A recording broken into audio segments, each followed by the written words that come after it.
Police ने अदालत में कहा कि थाने के मालखाने में रखा 200 किलो गांजा चूहे खा गए।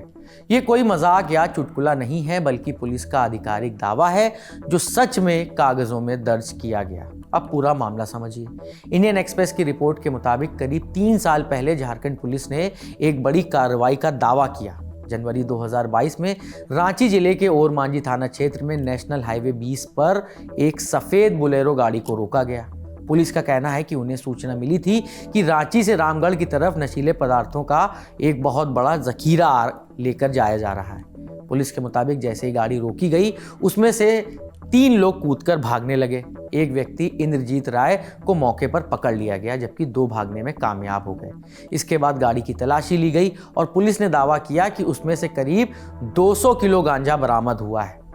इस मामले में एनडीपीएस एक्ट की धाराओं के तहत केस दर्ज हुआ और इंद्रजीत राय को गिरफ्तार कर जेल भेज दिया गया और वो पूरे ट्रायल के दौरान जेल में ही रहा। लेकिन जब साल 2024 में अदालत में सबूत पेश करने की बारी आई तो पुलिस ने कहा कि जो गांजा जब्त किया गया था वो थाने के मालखाने में रखा गया था और वहां चूहों ने उसे खा लिया।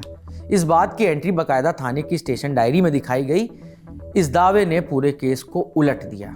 रांची की स्पेशल एनडीपीएस कोर्ट ने कहा कि अगर 200 किलो गांजा सच में चूहों ने खा लिया तो ये सवाल उठता है कि जब्ती हुई भी थी या नहीं और पुलिस ने सबूतों को संभालने में कैसी लापरवाही बरती। अदालत ने गवाहों के बयान सुने, जिनमें सभी पुलिसकर्मी थे, लेकिन इनके बयानों में कई बड़े विरोधाभास यानी कॉन्ट्राडिक्शन सामने आए। किसी ने गवाही में कुछ कह दिया, किसी ने कुछ। कोई गाड़ी रोकने का समय अलग बता रहा था, कोई जगह अलग बता रहा था। कोई कह रहा था कि आरोपी को यहीं पकड़ा गया, कोई कह रहा था कहीं और। ये भी साफ नहीं हो पाया कि बाकी 2 आरोपी किस दिशा में भागे थे। अदालत ने यह भी नोट किया कि जिस जगह गांजा पकड़े जाने का दावा किया गया वो एक बिजी हाईवे है, आसपास रिहायशी इलाका भी है। इसके बावजूद एक भी आम नागरिक को गवाह नहीं बनाया गया, कोई विटनेस ही नहीं है। इतना ही नहीं, पुलिस ये भी साबित नहीं कर पाई कि पकड़े गए आरोपी का उस बोलेरो गाड़ी से कोई सीधा रिश्ता था। गाड़ी के कागज, इंजन नंबर या चेसिस नंबर तक ठीक से रिकॉर्ड नहीं किए गए। खुद जांच अधिकारी ने जेरे में ये माना कि ये जानकारी न केस डायरी में दर्ज की गई और ना ही परिवहन विभाग को दी गई। अदालत ने सैंपल लेने, सील लगाने और सबूत सुरक्षित रखने की प्रक्रिया पर भी गंभीर सवाल उठाए। कई गवाह ये तक साफ नहीं बता पाए कि सैंपल कब और कैसे लिए गए थे। इन तमाम खामियों को देखते हुए अदालत ने कहा कि ऐसा लग रहा है मानो सपने में एक कहानी बुनी गई और बिना किसी भी तर्क सबूत के उसे पेश कर दिया गया। एक इंसान के जीवन से उसके 3 साल छीन लिए गए और उस पर किसी भी तरह का कोई जुर्म साबित नहीं हो पाया। नतीजा ये हुआ कि अदालत ने इंद्रजीत राय को सभी आरोपों से बरी कर दिया और कहा गया कि उसे तुरंत रिहा किया जाए। इस मामले की स्क्रिप्टिंग की थी साथी कनुप्रिया ने। मैं हूं नीरज और मामले पर आप क्या सोचते हैं उसमें आप अपनी राय हमें कमेंट बॉक्स में शेयर कर सकते हैं। शुक्रिया। यहाँ कबूतर एक पंख से उड़ता है और दूसरे से अपनी इज्जत बचाता है।